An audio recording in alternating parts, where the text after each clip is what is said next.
Assalamualaikum warahmatullahi wabarakatuh. Kembali lagi ke materi daun tunggal, melanjutkan video yang sebelumnya. Sebelumnya kita sudah mempelajari 5 bagian dari daun tunggal: bangun daun atau circumscriptio, ujung daun atau apex foli, pangkal daun atau basis foli, pertulangan daun atau nervatio, dan tepi daun atau margo foli. Untuk kali ini kita akan melanjutkan ke daging daun atau intervenium. Untuk mengidentifikasi daging daun atau intervenium yaitu dengan cara kita sentuh dan agak kita remas. Intervenium yang pertama yaitu tipis seperti selaput atau disebut dengan membrana Zeus.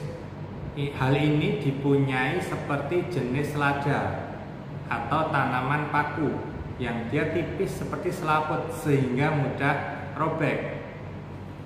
Yang kedua, tipis seperti kertas tapi cukup kaku, disebut dengan Papira Zeus. Jenis Papira Zeus yang tipis tapi cukup tegar ini dijumpai pada daun pisang.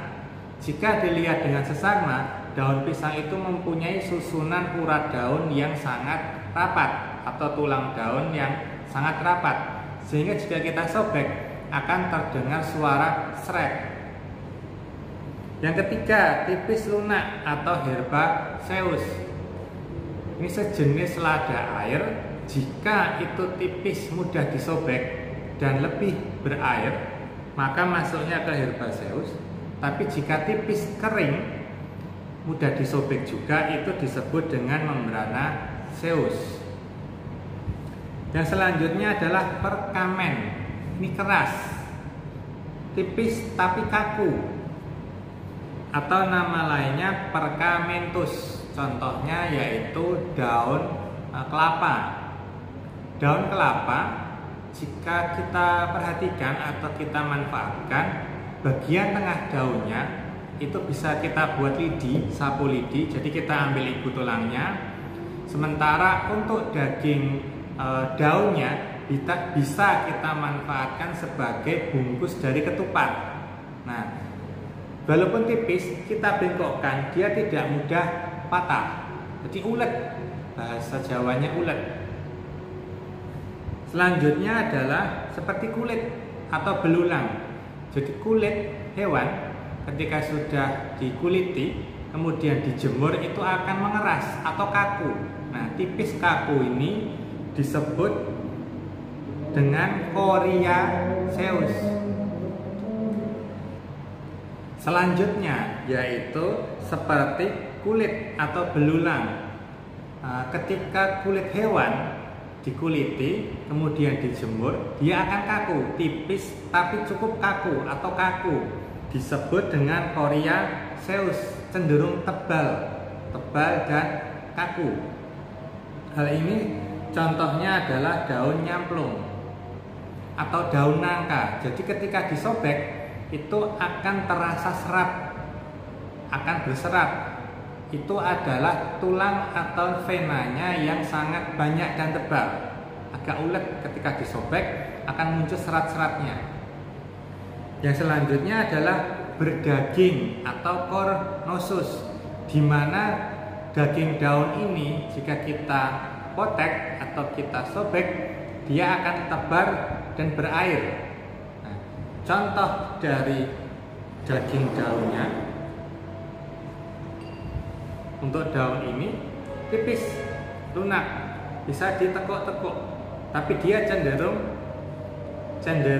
kering, lebih ke membrana Zeus daripada ke herbaceous.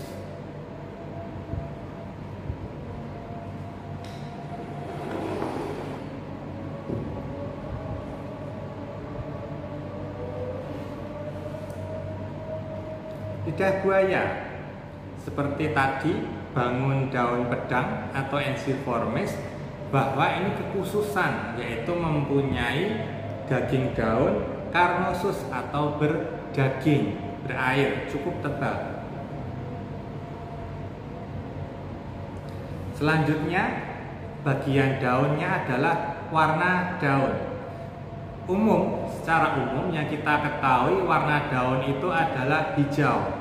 Akan tetapi beberapa spesies tanaman tertentu mempunyai warna selain hijau.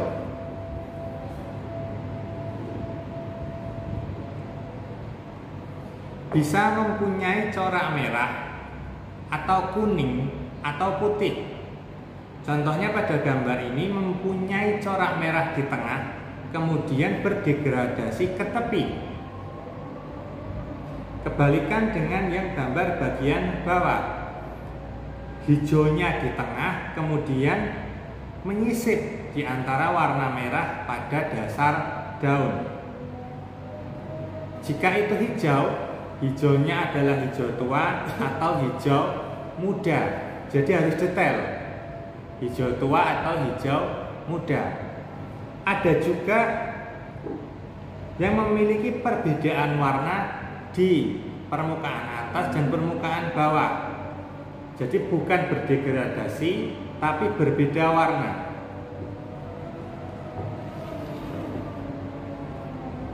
Contohnya pada tanaman ini, pada bagian permukaan atas daun mempunyai warna hijau, keseluruhan hijau ini. Tapi pada permukaan bawah keseluruhannya berwarna ungu. Jadi satu helai daun ini mempunyai dua warna yang berbeda. Pada permukaan atas hijau, pada permukaan bawah ungu.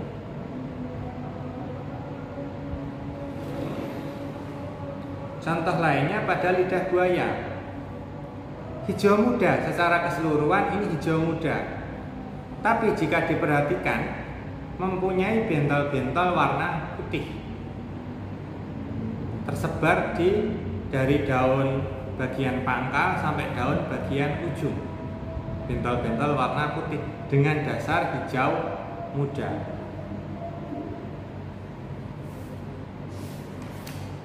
Yang terakhir adalah permukaan daun.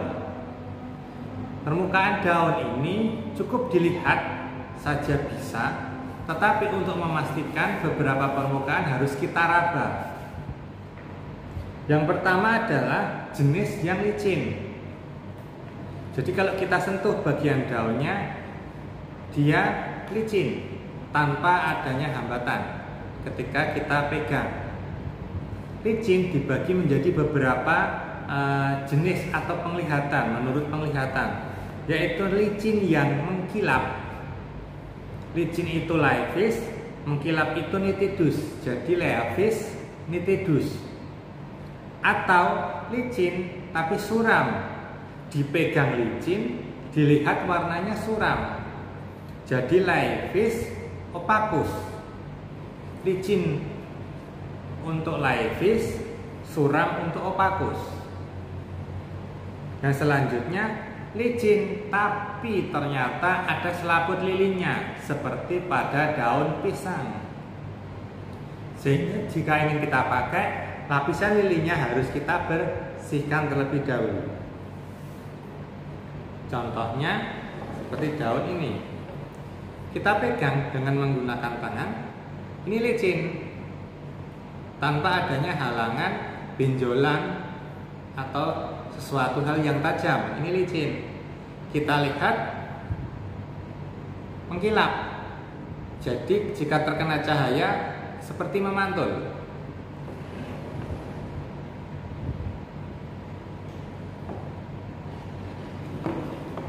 Nah, berbeda dengan tanaman daun ini. Kita raba, ini licin. Tidak ada benjolan, tidak ada sesuatu hal yang kasar.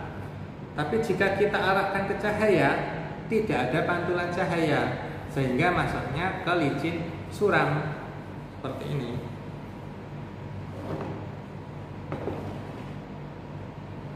Lanjut ke permukaan yang kedua, gundul atau gleber, seperti pada jambu air. Jadi licin tapi tidak langsung mulus. Jadi tanpa adanya halangan tapi juga tidak licin. Itu disebut dengan gundul atau lebar seperti pada daun jambu air. Yang selanjutnya kasar atau scaber, lebih dikenal dengan kasar. Ketika kita raba, ada sesuatu benda tajam yang akan kita rasakan, ada sensasi benda tajam pada si permukaan daun itu. Biasa kita temui pada daun jati. Bisa dicoba saat meraba daun jati.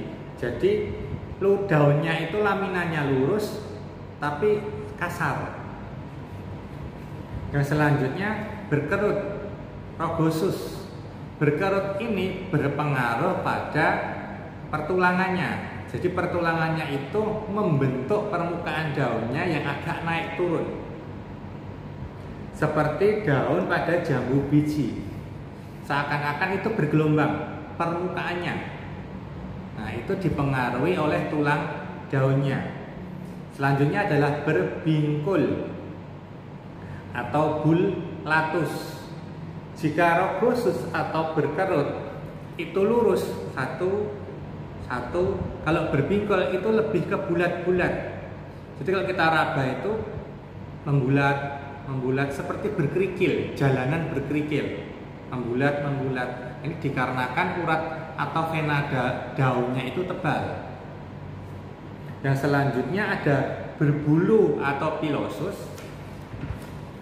berbulu halus rapat atau villosus pakai V. Kalau berbulu pilosus pakai P. Kalau berbulu halus dan rapat villosus, berbulu kasar hispidus. Sama-sama berbulu tapi cenderung kasar atau halusnya berpengaruh terhadap tekstur dari indera peraba kita. Yang pilosus, villosus atau hispidus itu tergantung dari tekstur indera peraba kita juga. Yang terakhir ada bersisik atau lepidus. Lepidus ini adanya di permukaan bawah, cenderung pada permukaan bawah. Bersisik ini seperti ada pasir yang menempel. Kalau permukaan bawahnya kita raba, akan ada bintik-bintik pasir yang menempel.